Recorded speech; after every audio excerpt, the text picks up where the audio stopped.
Shalom Bapak Ibu Saudara, perenungan firman Tuhan kita pada hari ini terambil dari 1 Samuel asalnya yang ke-18. Saya akan bacakan bagi kita sekalian dari ayatnya yang ke-6 sampai ayatnya yang ke-14. Demikian firman Tuhan.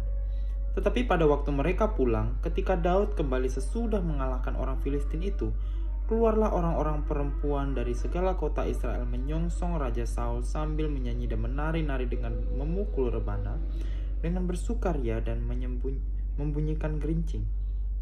Dan perempuan yang menari-nari itu menyanyi berbalas-balasan, katanya, Saul mengalahkan beribu-ribu musuh, tetapi Daud berlaksa-laksa. Lalu bangkitlah amarah Saul dengan sangat, dan perkataan itu menyebalkan hatinya, sebab pikirnya, kepada Daud diperhitungkan mereka berlaksa-laksa, tetapi kepadaku diperhitungkannya beribu-ribu. Akhir-akhirnya jabatan raja itu pun jatuh kepadanya. Sejak hari itu maka Saul selalu mendengki Daud. Keesokan harinya roh jahat yang daripada Allah itu berkuasa atas Saul, sehingga ia kerasukan di tengah-tengah rumah, sedang Daud main kecapi seperti sehari-hari. Adapun Saul ada tombak di tangannya. Saul melemparkan tombak itu karena pikirnya, baiklah aku menancapkan Daud ke dinding. Tetapi Daud mengelakkannya sampai 2 kali. Saul menjadi takut kepada Daud karena Tuhan menyertai Daud, sedang daripada Saul ia telah undur. Sebab itu Saul menjauhkan Daud dari dekatnya dan mengangkat dia menjadi kepala pasukan 1000, sehingga ia berada di depan dalam segala gerakan tentara. Daud berhasil di segala perjalanannya sebab Tuhan menyertai dia. Bapak Ibu Saudara, tema perenungan firman Tuhan kita pada hari ini adalah iri hati membawa benci. Bapak Ibu Saudara, kalau kita pernah melihat bunga matahari yang sudah tua begitu, yang kemudian akan menjadi layu begitu, pasti kita melihat bunga matahari itu akan menunduk. Karena bunga matahari itu batangnya tidak kuat lagi menanggung beban kepalanya sendiri. Nah, demikian juga Bapak Ibu Saudara dengan hati yang dipenuhi dengan rasa iri. Pada akhirnya lama-kelamaan akan layu dan jatuh karena beratnya beban yang ditanggung. Kalau kita perhatikan Bapak Ibu Saudara, kejayaan dan keberhasilan orang lain itu seringkali menjadi pemicu rasa iri di dalam hati setiap kita. Terutama jika kita merasa telah kita berusaha dengan lebih, namun kita mendapatkan hasil yang lebih sedikit. Di dalam Samuel 18 ayat yang ke-6 sampai yang ke-3, di sini mengajarkan kepada setiap kita apa Bapak Ibu Saudara? Di sini kita diajak untuk melihat bagaimana iri hati yang ada pada Saul terhadap Daud itu dimulai ketika perempuan-perempuan Israel itu menyambut bagaimana kemenangan mereka. Perempuan-perempuan itu bernyanyi, kita tahu, Saul mengalahkan beribu-ribu musuh, tetapi Daud berlaksa-laksa. Kata menaruh mata pada ayat yang ke-9 di dalam bahasa asli di sini mengandung makna menatap dengan penuh kecurigaan dan kemarahan. Kita bisa bayangkan Bapak Ibu Saudara, tatapan sinis seseorang kepada orang lain ketika merasa iri, ketika merasa marah. Nah, dan kalau kita perhatikan atas kemenangan Israel terhadap orang-orang Filistin pada saat itu, seharusnya yang terjadi pada Saul adalah ia bersukacita atas kemenangan bangsanya. Justru yang terjadi kepada Saul ini adalah dia terbakar oleh amarah karena ia merasa kedudukannya ini terancam. Muncul iri hati di dalam diri Saul yang kemudian berkembang menjadi tindakan-tindakan jahat.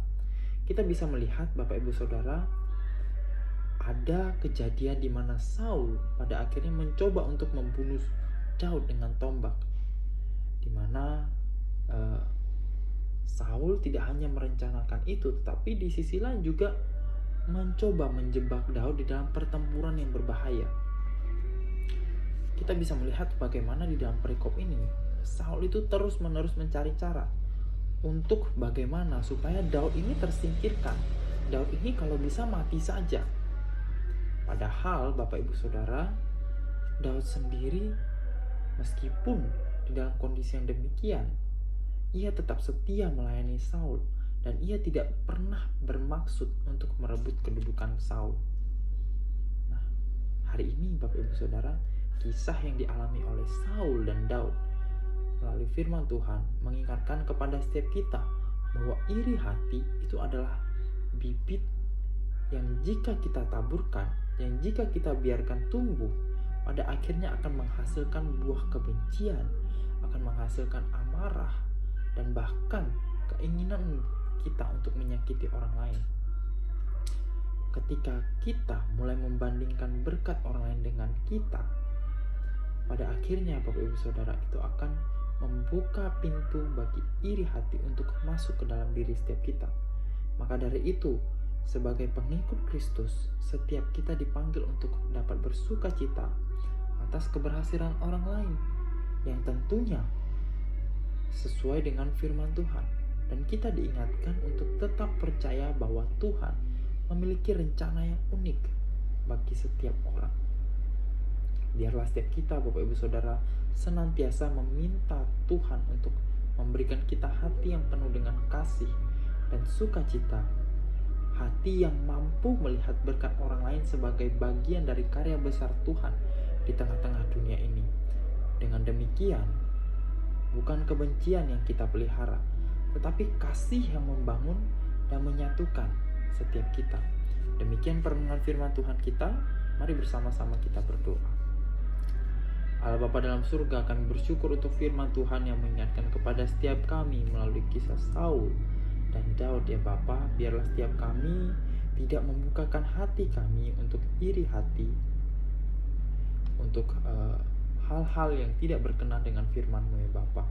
Biarlah Engkau menolong setiap kami supaya setiap kami dapat memiliki hati yang penuh kasih dan sukacita, serta kami dapat bersyukur atas apa yang kami miliki yang Tuhan berikan kepada setiap kami. Biarlah kami juga dapat melihat apa yang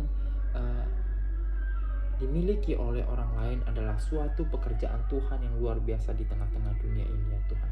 Terima kasih ya Tuhan, firman Tuhan telah bersama kami renungkan. Biarlah tidak hanya kami tahu tentang firman Tuhan, tetapi firman Tuhan ini dapat sungguh-sungguh kami hidupi di dalam kehidupan kami. Terima kasih ya Tuhan, di dalam nama Tuhan Yesus kami berdoa dan mengucap syukur. Haleluya. Amin.